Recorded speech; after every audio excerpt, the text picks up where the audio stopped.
Povo de Deus, a paz do Senhor. Hoje eu quero falar subordinado a esse tema, o Cristo glorificado, a visão do Senhor que governa, julga e purifica a sua igreja. E o texto básico é Apocalipse capítulo 1, versículo 12 ao 16. Vamos ler então o texto. E voltei-me para ver a voz que falava comigo. E ao voltar-me, vi 7 candeeiros de ouro.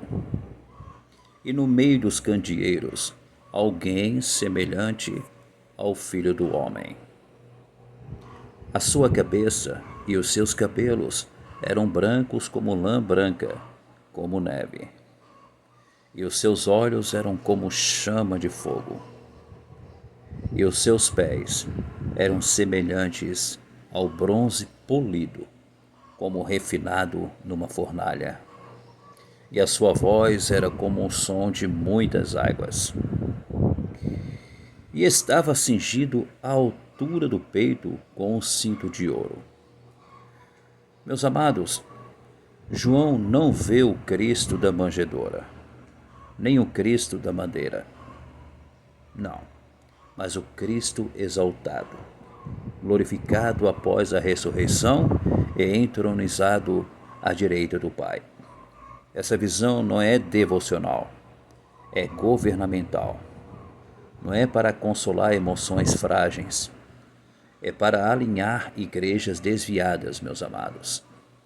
A linguagem é apocalíptica, simbólica, porém não subjetiva.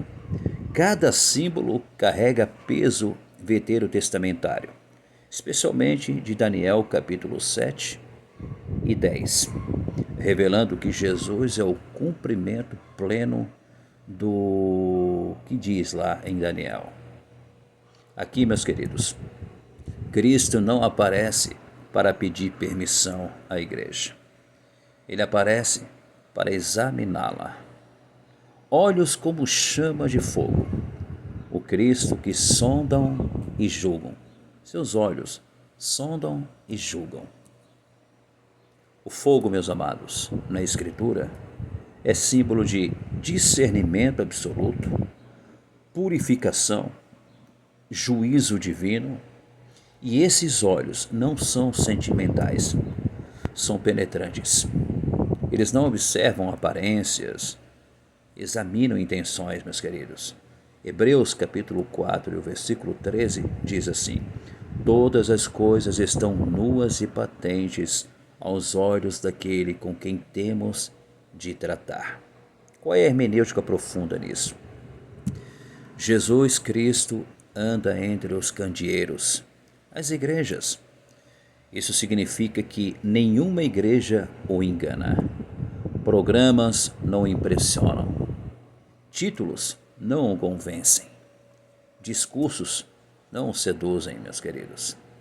Onde esses olhos passam, o falso é exposto e o verdadeiro é refinado. Cabelos brancos como a lã, o Cristo eterno e soberano, meus amados. Esse símbolo é uma citação direta de Daniel capítulo 7, o versículo 9, onde o ancião de dias possui cabelos brancos. Aqui, João faz algo teologicamente explosivo.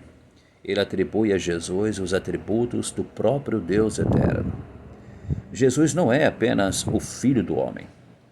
Ele é o Deus que governa o tempo. E qual é a hermenêutica nisso?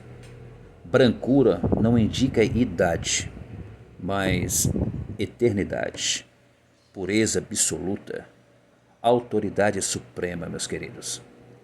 Cristo não aprende com a história, ele é o Senhor da história. Cinto de ouro no peito, o Cristo sacerdote rei. O Cristo sacerdote rei. O cinto no peito e não na cintura revela dignidade, autoridade, função sacerdotal elevada, meus queridos. No Antigo Testamento, o ouro está ligado ao sacerdócio, ao trono, à glória divina.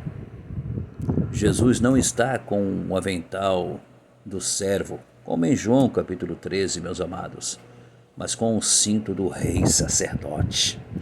Qual é a hermenêutica aqui? Ele intercede, mas também governa. Ele ama, mas também corrige. Ele salva, mas também disciplina. Outra lição: pés como bronze refinado. O Cristo inabalável e justo. O bronze, meus amados, o bronze refinado representa o quê? Representa julgamento firme, estabilidade absoluta, santidade que pisa o pecado. Pés falam de caminhar, de domínio, de conquista. Olha o que diz em Salmo 110, é o versículo 1. Põe os teus inimigos por escabelo dos teus pés. Qual é a hermenêutica profunda nisso? Cristo pisa onde nada mais resiste. O que não se submete será esmagado. O que não se arrepende será confrontado. Voz como muitas águas, essa é a outra lição. O Cristo cuja palavra não pode ser ignorada. Muitas águas, meus queridos, simbolizam o quê? Simbolizam poder irresistível, autoridade esmagadora, soberania sonora. Não é uma voz suave para agradar, é uma voz que faz calar o caos. Olha o que diz em Ezequiel capítulo 43 e o versículo 2. E a sua voz era como o ruído de muitas águas. Qual é a hermenêutica? Quando Cristo fala, opiniões caem, sistemas tremem, igrejas precisam escolher obedecer ou resistir. O Cristo que a igreja precisa ver novamente, meus queridos. João cai como morto diante dessa visão, porque ninguém permanece em pé diante da glória real de Cristo. Por isso que eu disse que é o Cristo que a igreja precisa ver de novo. O problema não é a igreja moderna. Eu vou repetir. O problema da igreja moderna, meus queridos, não é falta de Jesus, é excesso de um Jesus domesticado, sentimentalizado, reduzido. O Cristo do Apocalipse não negocia santidade, não tolera hipocrisia, não divide glória. Ele anda entre os candeeiros com olhos que julgam, pés que pisam, voz que governa.